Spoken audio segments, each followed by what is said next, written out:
So, a computer is an electronic device that manipulates information or data. It is designed to process data, provide useful information, and solve problems. That it has the ability to store and retrieve data. Ito rin ay magagamit dahil ang computer ay maaari kang makagawa ng iyong presentation, type documents, prepare letters, sending emails, or edit or create videos and spreadsheet, and so on and so forth. And this will help you to understand how computer evolves, explain the major functions of computer, learn the characteristic of computer and classification of a computer. Learning outcome. By the end of this module, students will be able to discuss and define what is computer and its function and its characteristic, and explain how computer came into existence, and lastly, enumerate and define the classification of a computer. So, a computer is electronic devices or that can manipulate a data, and it also accepts the raw data as input and processes it with a set of instruction or a program to reduce the result as an output. The term computer came from Latin word computere, which means to calculate or magkalkula, and it is a machine that performs processes, calculations, operations based on instruction provided by a software or a hardware program. And also, it is designed to execute applications. And did you know that Charles Babbage is also known as the father of the computer? The following diagram shows an example of these functions. So we now proceed to the input function. The input function or the input computer function accepts data from input devices and send it to the computer processor. And the raw data information or raw information entered into a computer from the input devices. And its common input peripherals include the keyboard, mouse, stylus, and touchscreens. It also has the digital cameras, smartphones, scanners, and joystick, and can also use to input information into a computer. And these are the example. You can see it in the picture. And we have the number 2, the data processing function. The data processing function is the most basic function of the computer. It operates the data as per given instruction, and this function is performed by the Central Processing Unit or the CPU, which consists of electronic circuits and that can read the execute code instruction to perform a wide range of tasks, from performing complex mathematical calculations to sorting the entries in the database. And the CPU is known as the brain of the computer, and it accepted in input data in instruction executing commands, storing results in memory, and sending data to the output devices. And it also controls the sequence of the operation and the use of data storage. Number 3, output function. The process of producing the useful information for the user after processing input data. And after processing the input data, the CPU or auxiliary processor or the process of function sends the processed data to the output function or to the difficult or configured output devices. Each output device presents the processed data in a different form. For example, is a monitor, a printer, speaker, displays, prints, and other output data. So lastly, we have the data storage function. It is one of the most useful function of the computer is a data storage. Besides storing data that has been input through peripherals, computers are also need a way to save the results of a data processing. An example of RAM, ROM, CD, DVD, memory card, and hard disk. Dumako naman po tayo sa temporary and permanent storage and characteristic of a computer. Temporary storage components are used to store data temporarily. Data is stored in a temporary storage component is erased when the system is shut down. RAM is compulsory temporary storage component of a computer uses the RAM to store the running applications and their data. Makikita rin ito sa cellphone, no? Kahit wala kang memory card na naka-insert sa CPU mo, is pwede kang mag-download ng apps at ikikip niya yung mga pictures mo, pero temporary lang siya. Kasi kapag for example, nabasag yung cellphone mo at pina-repair mo and they need to reset your phone, madidelete lahat ng apps and even your photos. Sa permanent storage naman po tayo. Permanent storage component is not erased when the system is shut down. The hard disk is a common permanent storage. Usually, all computers have at least one hard disk to store data. Dito naman, kapag nag-insert ka ng memory card or USB, safe yung mga files, apps, and even your photos. Kahit masira pa ng paulit-ulit yung cellphone or computer mo, is safe yung mga nakasave sa memory card or USB. Sa characteristic of a computer naman po tayo. Number 1 is speed. As you know, computer can work very fast. It takes only few seconds for calculation that will take hours to complete. And nowadays, computer can use to collecting data in just seconds, just to input what do you want to collect. Number 2, accuracy. The degree of accuracy of a computer is very high and very calculation is performed with the same accuracy. Ngayon, mas nagtitiwala tayo sa mga computer, layong-layo na sa mga pagko-compute, diba? Kasi very accurate yung binibigay niyang result. Even in politics, kung paano sila magboto, magbilang ng boto, sa computer sila umaasa. The third one is diligence. A computer is free from tiredness, lack of concentration, fatigue, and etc. It can work hours without creating any errors. If millions of calculations are to be performed, a computer will perform every calculation with the same accuracy. Ginagamit rin ito sa pagko-compute ng mga boto. Kapag elections, milyon-milyon ang bilang ng mga mamboboto. With the help of computer, kahit saang sulok ng lugar yan is nakokolek niya yung mga bilang ng mga boto. And fourth, versatility. It means the capacity to perform completely different type of work. You may use your computer to prepare documents or PPT for your presentation. Next moment, you may use it for playing games. Number 5, power of remembering. Computer has the power of storing any amount of information or data. Any information can be stored and recalled as long as you required it. Number 6 is no IQ. Computer is a dumb machine and it cannot do any work without instruction from the user. It is you to decide what you want to do and in what sequence. So a computer cannot take its own decision as you can. Siyempre, without us, hindi gagana ang computer. Nakadepende sa atin kung ano ang ipapagawa natin or gagawin natin sa computer. Second to the last, number 7. No feeling. It does not have feelings or emotion, taste, knowledge, and experience. Thus, it does not get tired even after long hours of work. Wala siyang feeling. It means kahit gamitin mo siya magdamag, as long as nakasaksak, kaya niya. Number 8, storage. A computer has unbuilt memory where it can store a large of data. You can also store data in secondary storage devices such as USB at pwede mong i-insert sa kabilang computer para magamit mo yung mga nasa loob ng USB. I mean yung mga files na nakapaloob doon, di ba? So, dumako naman po tayo to our next topic, which is yung history of computers. The first list in the history of computers is the abacus. Abacus ay isang pinakaunang kagamitan sa pagkakalkula used in China 4,000 years ago. May beads sa rods na ini-slide para magbilang, mag-add, mag-subtract, mag-multiply at mag-divide. Hanggang ngayon, ginagamit pa rin ito sa ilang bansa tulad ng China at Japan para turuan ng mga bata ng basic arithmetic.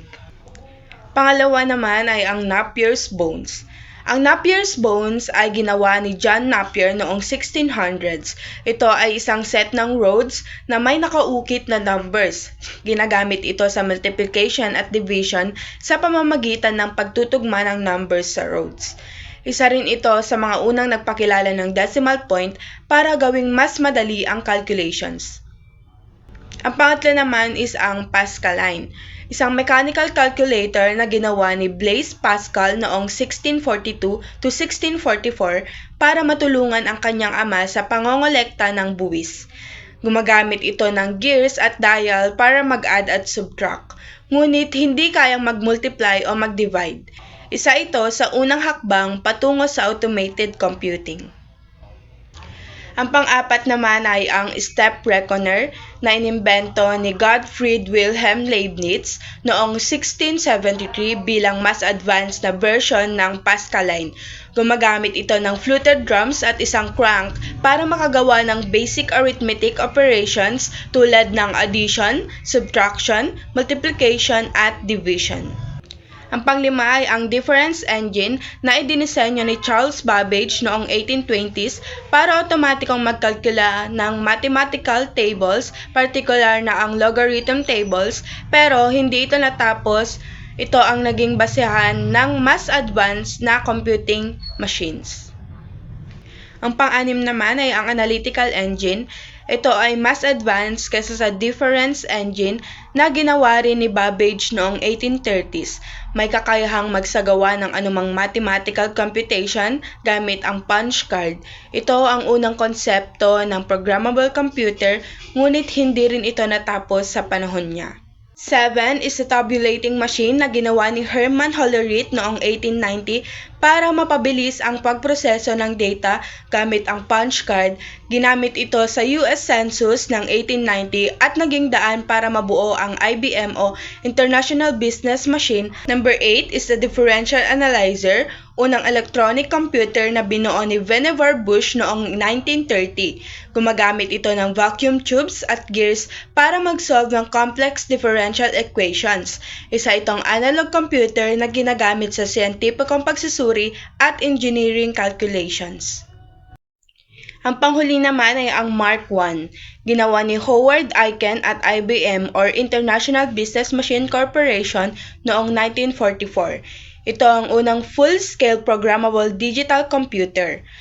Ginamit sa malalaking mathematical computations noong World War II, lalo na sa siyentipikong pananaliksik at militar applications. Ginamit nito ang punch tape para sa pag-input ng instructions. Mula sa simpleng abacus hanggang sa Mark I, makikita natin ang patuloy na pag-unlad ng teknolohiya sa larangan ng calculations. Ang bawat imbensyon ay nagbigay ng daan sa mas mabilis at mas epektibong paraan ng pag-compute na humantong ng pagkakaroon ng modernong computer. Ang mga makinang ito ay hindi lang nakatulong sa matematika, kundi naging pundasyon din ng automation at technological innovation. So now, let's move on to the generation of computers. Dito, malalaman natin yung different generations ng mga computer. So, in 1946, electronic pathways called circuits were developed to perform the counting. It replaced the gears and other mechanical parts used for counting in previous computing machine. So, during 1946, madami silang mga dinevelop na performance sa mga computer kung saan binago nila yung mga gears, mechanical parts, pinalitan nila yung mga iyon upang ma-improve yung isang computer. Unti-unti nilang na-improve yung mga computer dahil sa mga inovasyong ito is napabuti nila yung functions ng mga computer. Tignan nyo yung mga latest generation ngayon na computer ay dahil sa pagde-develop nila, naging advanced yung mga computer ngayon compared sa mga naunang computer. The first generation computers is built in 1946 to 1959. In these computers, ginamitan nila ito ng mga vacuum tubes at ginamit nilang basic component ang CPU o stands for Central Processing Unit. It is a primary component of computer that performs most of the processing and execute instructions for the operating system and applications. Wherein sa mga computer na ito is dahil sa paggamit nila ng vacuum tube, malalaki o bulky yung mga computer noon compared sa mga computer naman ngayon na flat. which is yung mga computer noon ay nagko-consume din ng mas mataas na energy or kuryente. Ito yung mga examples ng first generation computer: the ENIAC, EDVAC, UNIVAC 1, IBM 701, IBM 650. The ENIAC is ENIAC or Electronic Numerical Integrator and Computer is mas malaki at mas mabigat kaysa sa Electronic Discrete Variable Automatic Computer o si EDVAC.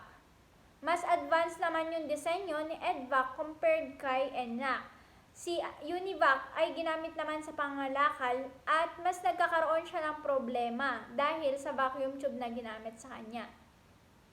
Next, the second generation computers are built in 1959 to 1965.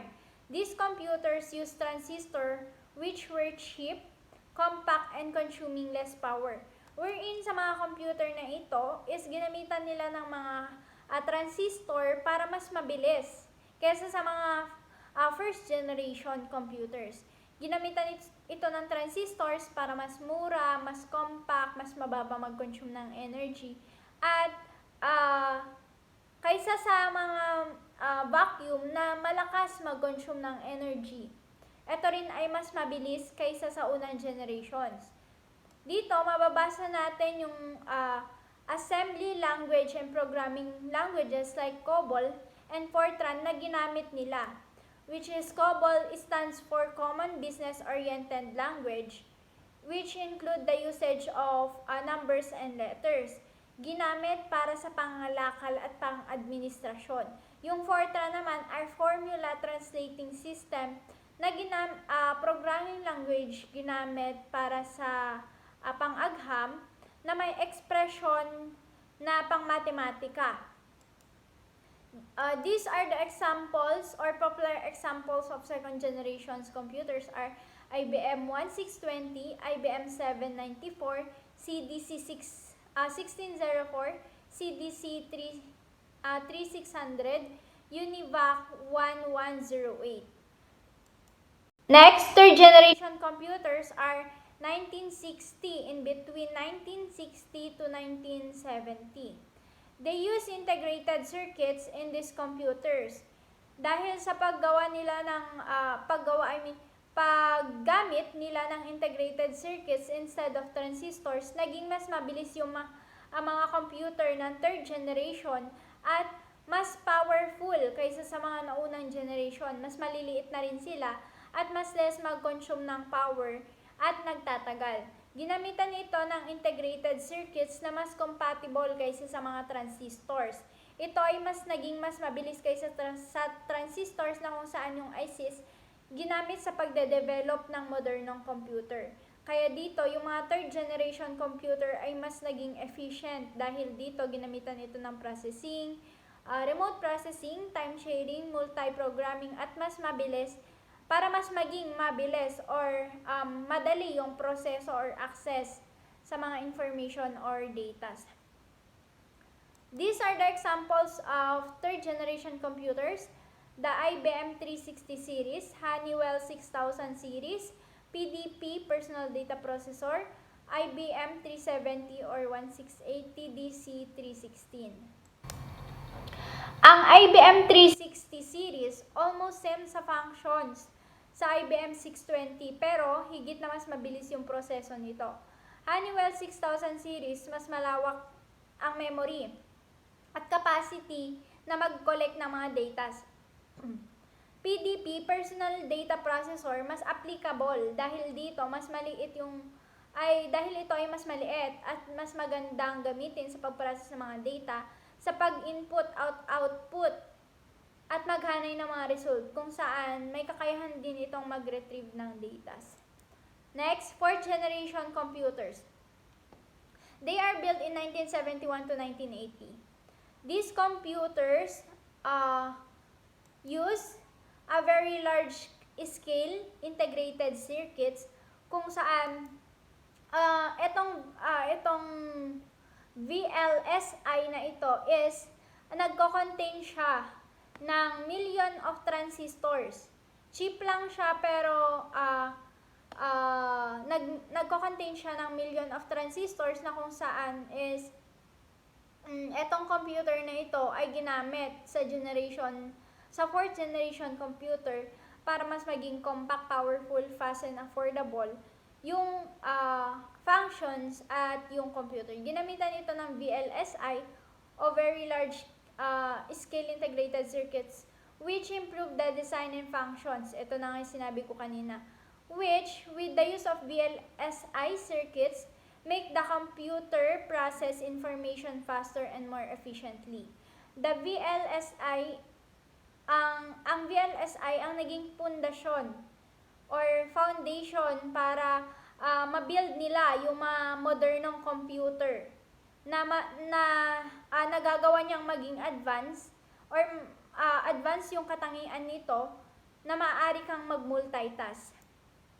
Next, sa 5th generation computers na tayo. Since 1980 to present, ito, the VLSI technology was replaced with ULSI, Ultra Large Scale Integrator. These are the computers spans from 1980 to present, in which a generation characterized with the use of ultra large scale integration technology, parallel processing hardware, and AI. The features of this enable the development of larger, more efficient devices and capacity of computers to store large amount of data. Dito rin ay nakikita natin yung mga features ng ating mga computer ngayon ay may AI, which shows the advancement transform the way computers process information and perform tasks faster. Now, I am going to discuss about the classifications of computers. So, unahin muna natin yung two categories of computer under purpose. The general purpose computer and the specific purpose computer. So, yung general purpose computer is designed to perform various tasks which has processor, memory, and data storage devices to execute such variety of programs. These computers are commonly used for gaming, browsing, and data analysis. They are efficient for professional and personal use. Ito yung example nito is microcomputer, which can be used for games, spreadsheet, and so on. However, it is lacking in speed and efficiency since it is designed to handle a wide range task where it lead to a compromise in performance. While the specific purpose computers have several advantages. It is designed to perform specific tasks or in a particular purpose, which is mas mabilis and mas efficient than the general. Also, mas reliable, less prone errors and malfunctions. Next, the classifications under data handling. There are three types of computer: the analog, digital, and hybrid. The analog computer is not the very common computer. It comes from the word analogous, which means similar. These computers are used in a specific engineering. It is also useful for solving problems that involves variables and so on. Example are thermometers and electric meters. Next, the digital computer. It is used for business, scientific purpose. Such example of this is calculators. Hybrid. It is combines functions of digital and analog signals in which they work by measuring and counting data. Last is the classifications under its size. So, supercomputers, it is the most fast and powerful computers. They are very expensive na kaya mag-execute ng madaming calculations. They are beyond other machine systems capabilities. It is large and huge. Next is the mainframe computer. Large computer with huge storage capacity and an expensive computer used for business or in government organization to perform different tasks. The next is mini computer. smaller than the mainframe computer but bigger than microcomputer. So, katamtaman. And it can be used by many people at the same time. Hindi siya mabilis like mainframe computer. Next is the microcomputer. It is the smallest type of computer and not that fast, and mahal siya, and can be used at home, school, offices, etc.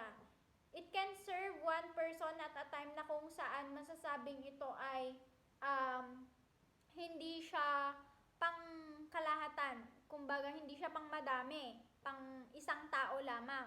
Microcomputer examples are desktops, computer, laptop, palm-top computer. Desktop is a personal microcomputer sufficient to fit on a desk. And then yung laptop, portable computer complete with an integrated screen and keyboard. Generally, smaller than the desktop computer.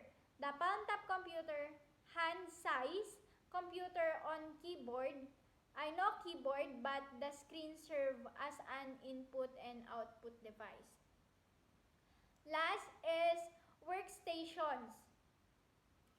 Workstations is a terminal desktop computer in a network. It is the server or mainframe of user's machine.